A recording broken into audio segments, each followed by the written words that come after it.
DJ DJ DJ DJ DJ base बढ़ा।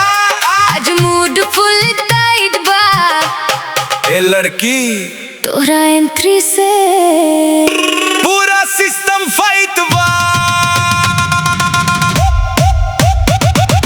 दिलवा पे कब्जा कर गइलू, नजरिया से सजा कर गइलू, एक स्माइल में फंसा के हमके पूरा लाइफ ही एडजस्ट कर गइलू, पूरा लाइफ ही एडजस्ट कर गइलू। ब्लैक ड्रेस में एंट्री मारेलू, पूरा क्राउड साइलेंट हो जाला।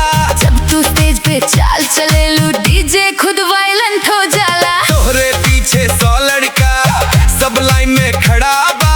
हमरा लक स्ट्रॉन्ग निकल, तू हमरा साइड में खड़ा बा। ए जान थोड़ा एटीट्यूड कम कर, दिलवा ऑलरेडी घायल बा।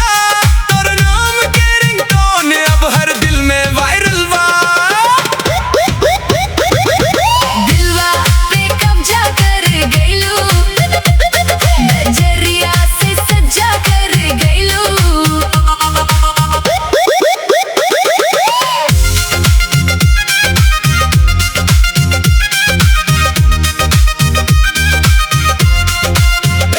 रील बनावेलू, पोज दिखावेलू, हर दिन नया स्टाइल लावेलू।